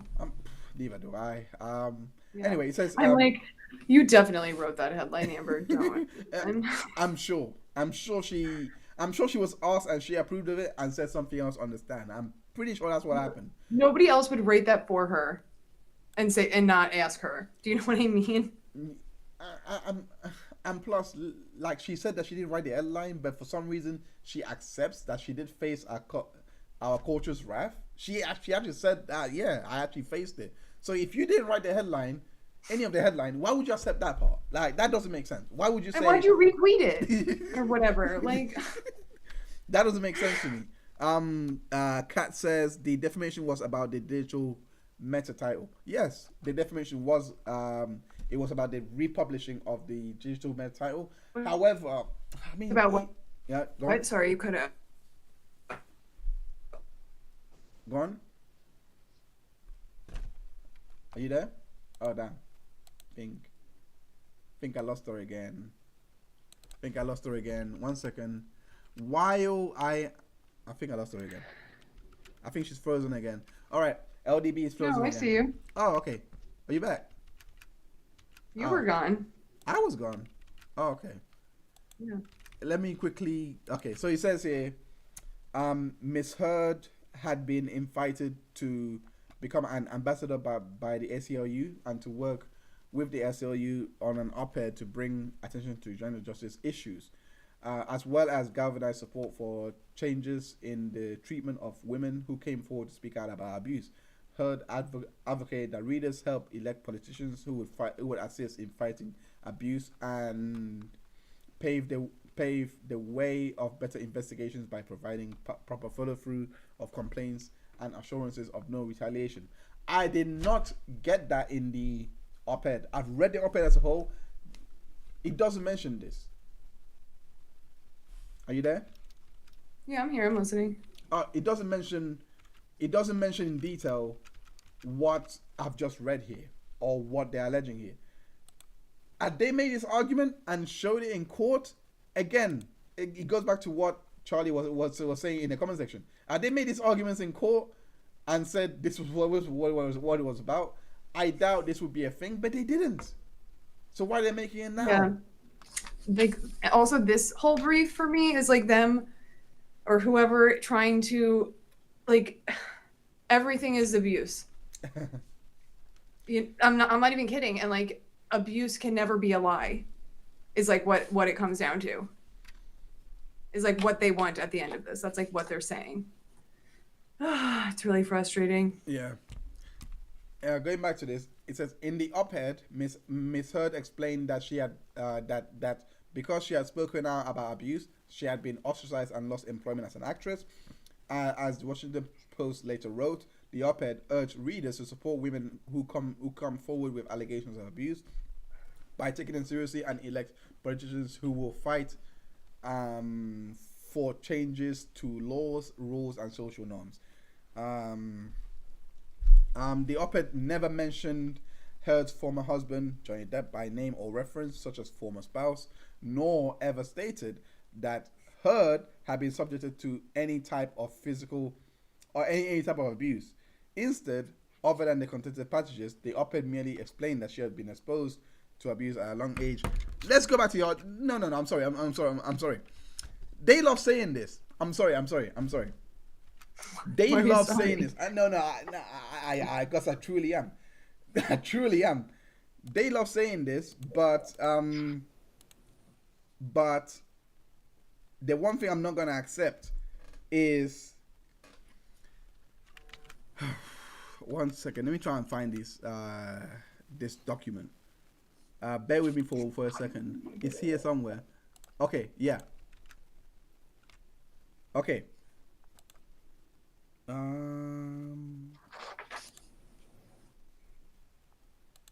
That's not it. No, that's not it either. What? 1 second. I'm trying to find. It's not here. Hold up. Sorry. Apologies for this. There is this article that was written that I'm trying to get up here for you guys to see, and it was written literally sorry about that. It was written literally the day after the op-ed was released, since they want to harp on about, oh, she didn't mention him by name, this thing didn't happen like this. Since they want to say all of those things, they have to explain how this article got there. Because this article, as we can see here, it says this is what speaking out. Sorry. It says here, this is what speaking out about Johnny Depp cost Amber Heard. December 19th, 2018, 11:20 p.m. So they have ample time to get this information, dissect it, see it, and understand that this is about Depp and nobody else. They said they said here, written by Caitlin Riley. It says here, in a new essay for the Washington Post, which implores Congress to strengthen its protections for survivors of violence. So they understood that part that I said I didn't get the impression from the op-ed from. Even though it is there, they didn't focus on this. They were focusing on the abusive men, all of those things. Yes, Camille did get her to Ahmed Down Cross, Crow Red Eye. That's true. Hard Future says it's a perpetual shifting goalpost to ensure the desired result. Slippery slope on crack. I could not agree more. Anyway, it says it goes on to say here, Aquaman star Amber Heard revealed the aftermath of accusing powerful Hollywood man of domestic abuse. Heard and her former husband Johnny Depp married in February 2015 and separated less than 2 years later, in May of 2016. In court documents, it was revealed that Heard requested a restraining order against Depp,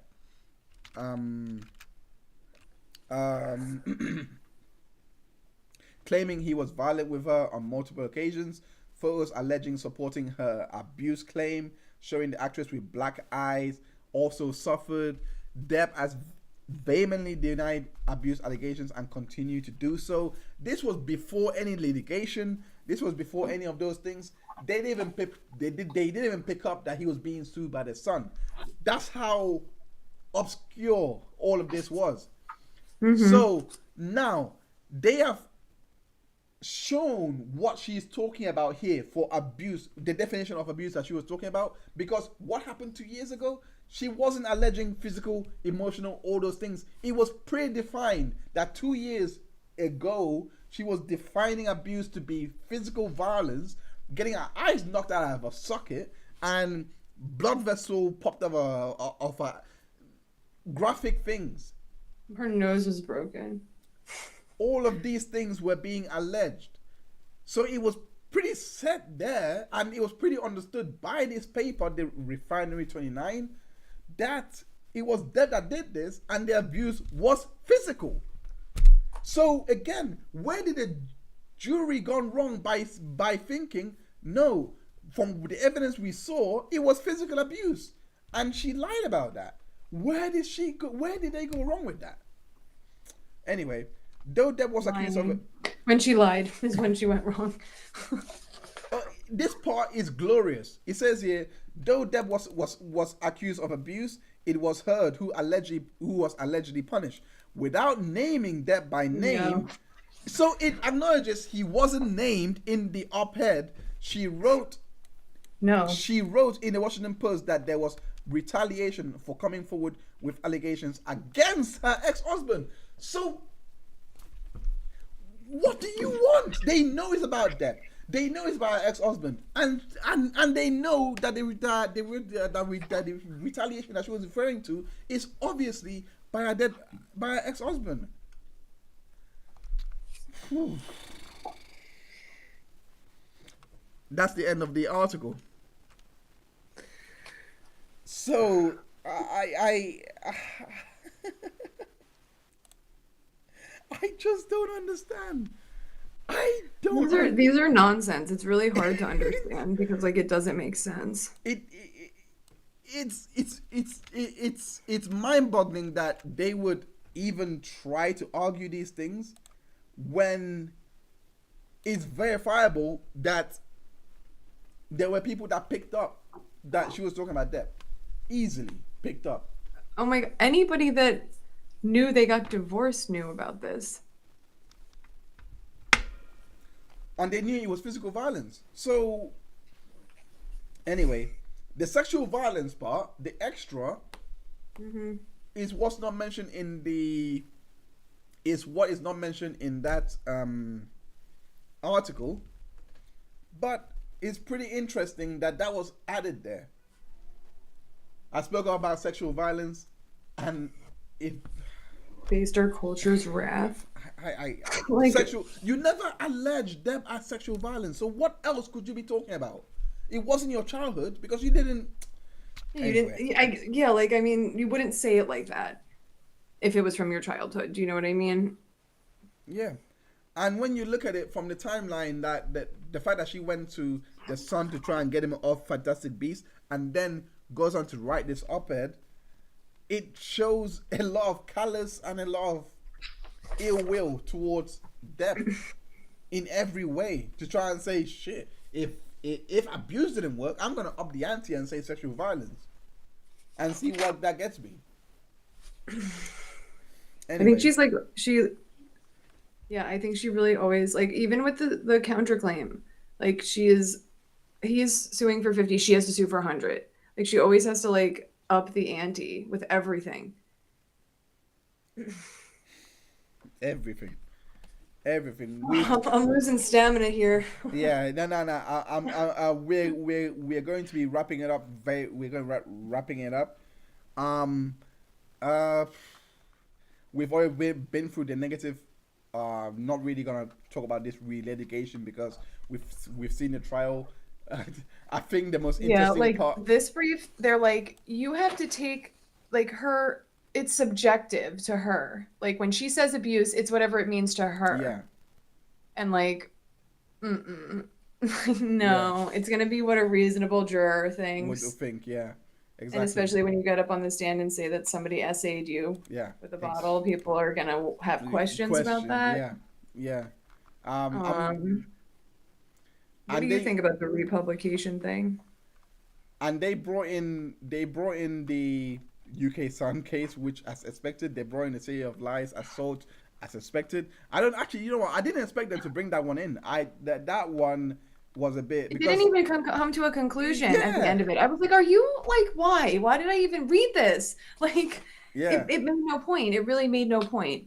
You, It was like, and like he lost that case. Okay, great. he didn't even lose. He settled.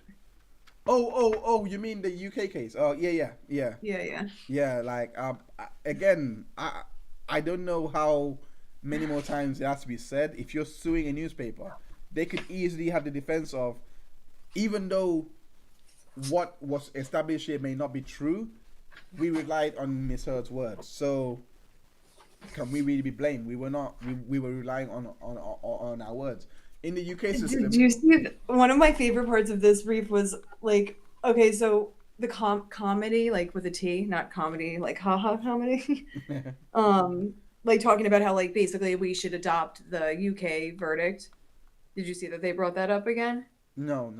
Oh no. Like What this, happened? I mean, this has been brought up. Like this was brought up like way back, like by Elaine. I don't know if it was even Elaine. It might have been her another lawyer, but like Judge Ascarati, like is the one who wrote the decision on it, and she wrote, the libel laws of Virginia are starkly different from those in the UK. The Yeah. Declaration of Independence and the First Amendment of the Constitution represent major departures from the English common law with respect to freedom of speech and freedom of the press. So then there's a footnote under that, and they go, how the Declaration of Independence affects parties' legal interests regarding defamation is a mystery is a mystery.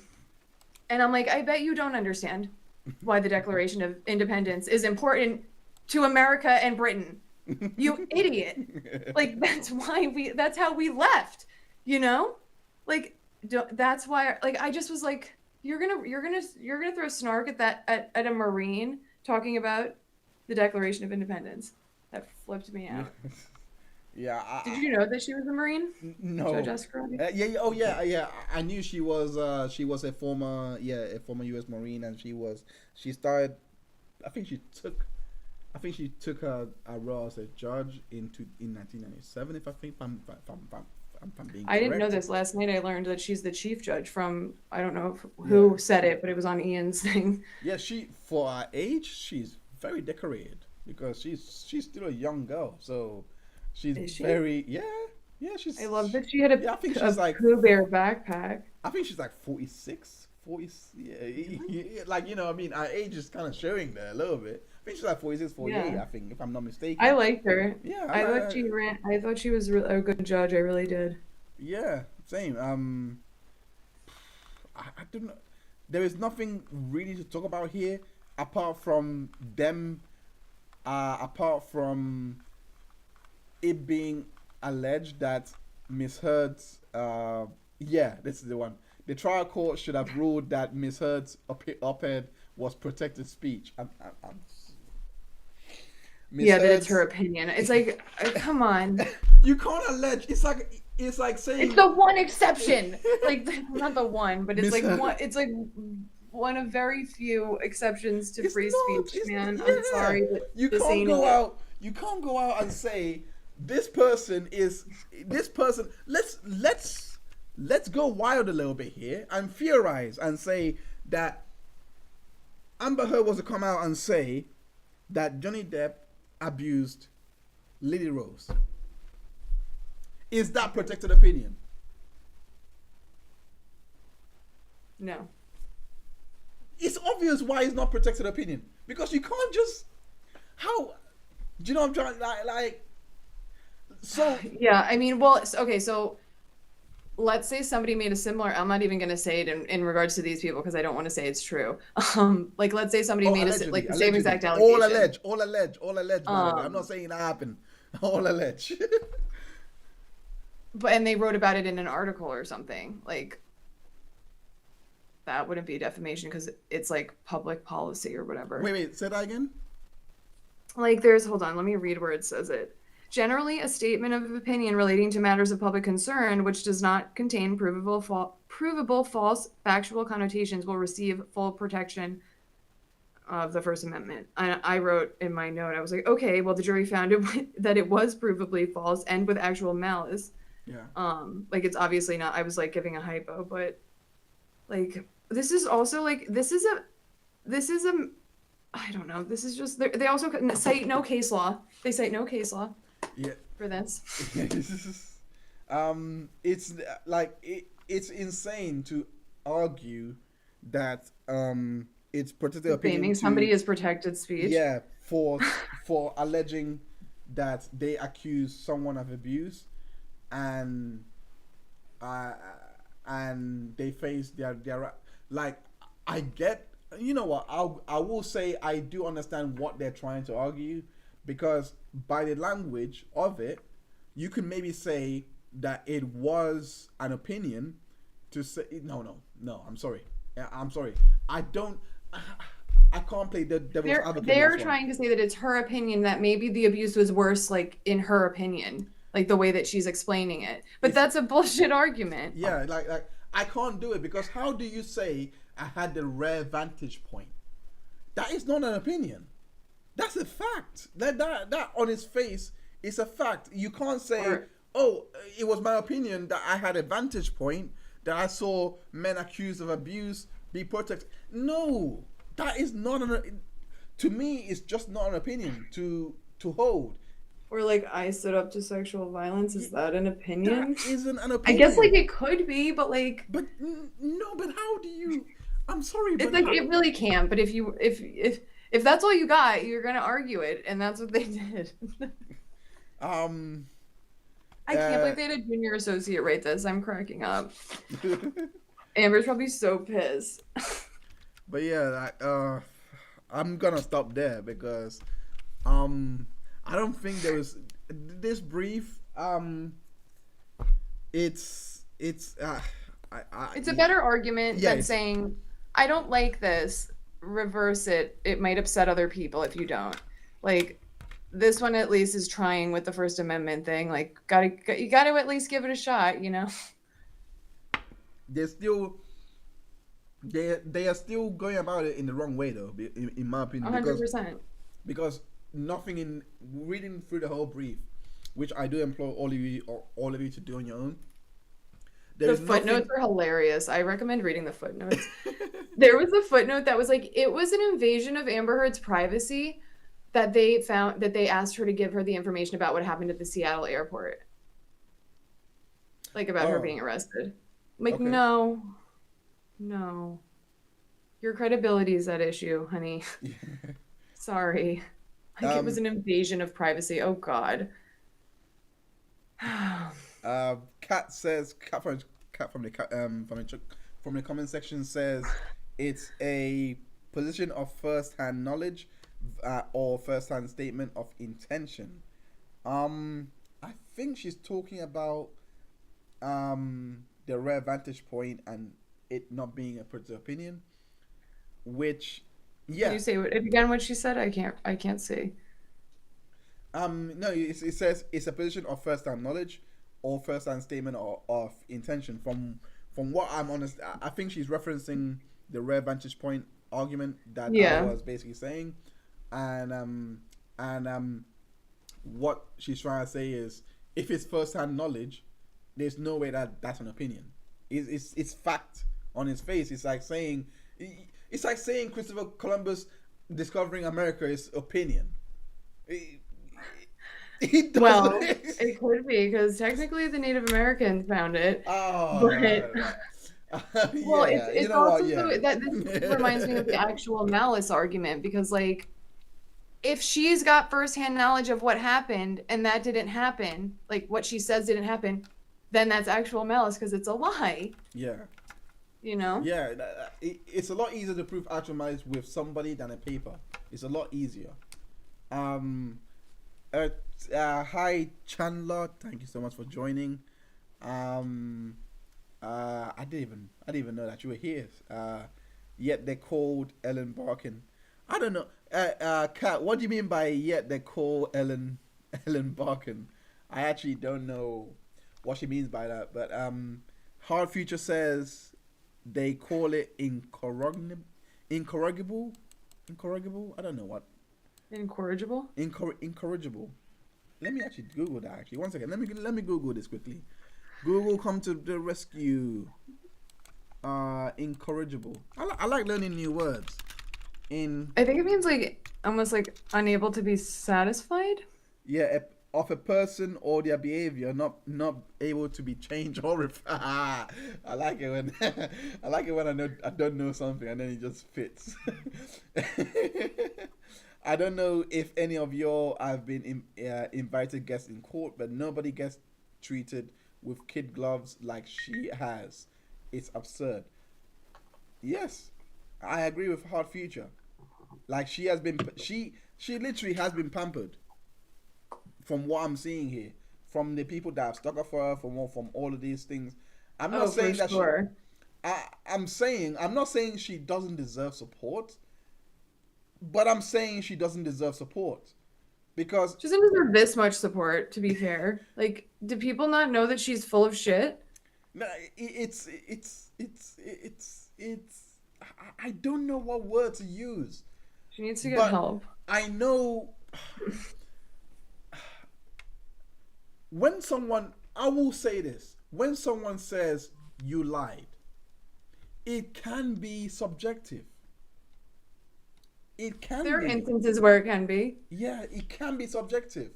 Where it becomes objective is if you were to record you, for example, saying, I went to the bank yesterday and took £500 out.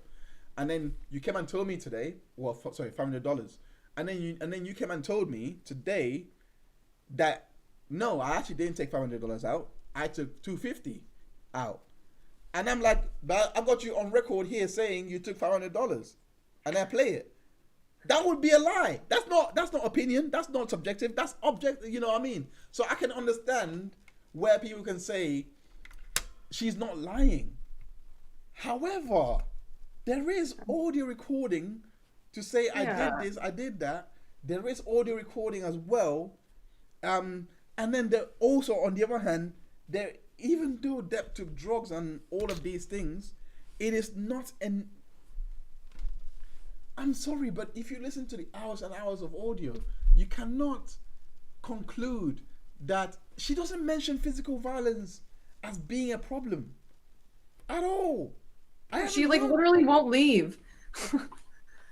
Like when they're fighting and he's like, "Can you please leave?" And she's like, "No."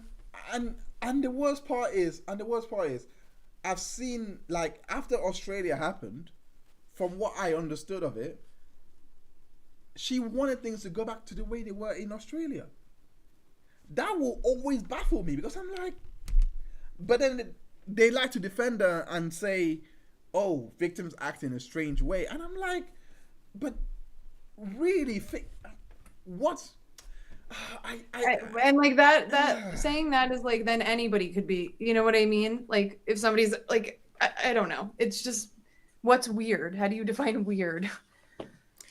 And I'm not saying that that's not true, but like that, like victims don't sometimes act in weird ways, but it's like that can't apply to everybody when they're acting weird. Do you know what I'm saying? Yeah. No, I completely agree with you. Does anyone have any questions? Flipping it. Any questions or requests or anything? I don't know. What would you? I don't even know. Like, what do you guys? We are closing out the stream very, very soon. I think. I'll give it. I think this has been a long stream. I did not think this is gonna be this long. I know. This is why I don't stream too much, because the time can escape, and I like to keep things very not too long but not too short at the same time. I hope that we I had a good time. I hope we did bring some kind of different perspective. But actually, while we're here, I'm not too sure. Can I? There is flipping. I forgot what it was. I still can't.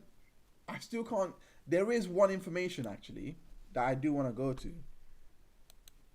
about Toronto, and I'm going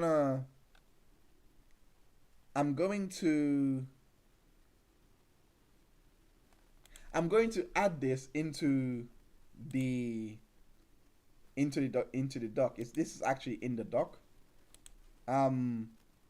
But this is something that, because you guys have been here and you've been here for all this while. Thank you, Kinsley. Thank you, Kinsley. Because you guys have been here for this long, I think I should actually share this. This is what I found in regards to Toronto audios, or a bit of context with Toronto. And please, should I share it? What do you think?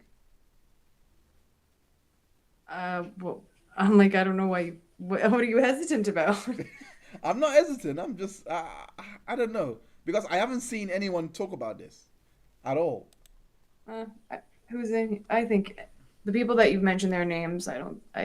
Nobody else has a YouTube channel, so they're not gonna get to it before you.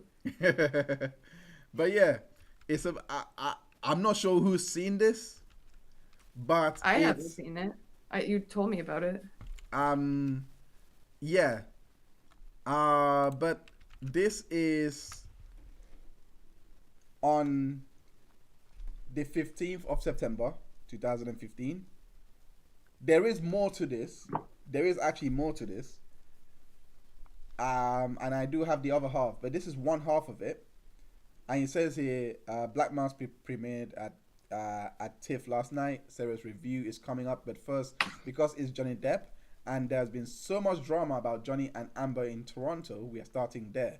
As I mentioned in my post yesterday, click here for a refresher, I saw Johnny late night at the Shangri-La, which is where they were staying, having a meeting with some older people until at least 2:45. I'm guessing that would be the people that Johnny was texting who was it? I don't know. The people that he was texting. I forgot the names. Just blanked my head out. But I think it was the one. What was the text? Paul Bettany? No, it wasn't Paul Bettany. It was there was a text that he sent. The stands were making a big deal out of the word he was using. I think he was talking about booze and drinking and him not. Stephen Duders? No, it was him drinking, but they should take a shot for him, and they should drink on his behalf because he something, I don't know, he said, I can't remember what he said, but it involved Amber, and Yeah. basically, yeah, that was basically it. Anyway, it says here, I'm having a meeting with other people until at least 2:45 a.m. Rumor has it he was fighting with Amber all night, going up and down the elevator, trying to get her to come downstairs. There are also rumors that Warner Bros. Were pissed at him because he was supposed to stay low until Black Mass to generate publicity for his own film, rather than give it up for Amber for free for Amber in the Danish Girl, in which again she's barely a consideration. Oh wow. Jesus Christ. This is a third party, by the way. This has no affiliation with either of these people. I have also heard that Amber was seen on a terrace hotel, allegedly crying. Amber joined Johnny last night on the Black Mass carpet. Of course she did. There were a few kisses for the camera since she is not in the film. After the photo wall, she bypassed the press line to go inside the theater. When you are on the other side of the rope, though, as a member of the media, you still try to get them to stop, which is what they were trying to do when Amber walked by, or rather stormed by. That's how the reporters who were there described it. Now that makes so much sense. If you remember, there were so many memes of them holding up the card to say it was Amber because they didn't plan for her to be there. And I mean, this is bad because this is how she's acting for the premiere for Johnny's movie, and someone else is documenting this outside of their relationship. Yeah.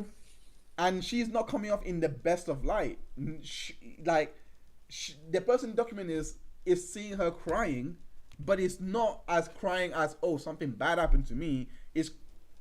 I could speculate to mean as she not crying for attention per se, but she's crying because the person could feel that they didn't get their way for one reason or the other, or they're trying to gain something, if that makes sense. Because from what I'm reading here, she doesn't seem concerned that she was crying at all.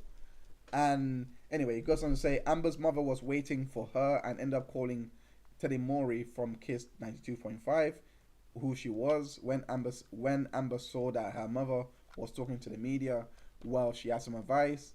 Never make eye contact. She says it's like she says it like she's a pro. Great. Would a pro get caught on audio? I think amateur. So there is an audio about her. As for Johnny, check out his hairline, and basically that's basically all it is. It was the time that they were in Toronto, and this account,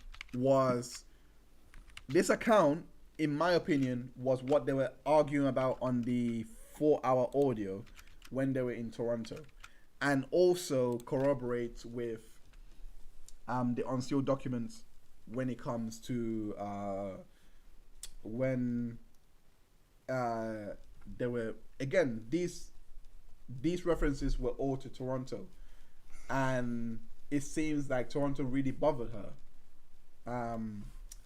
Anyway, but I just thought I'd quickly run through that, and because you guys have, been here, and and I hope, I hope you guys did get something from that. I'm not sure, has anyone actually seen that article? Have you seen that article before?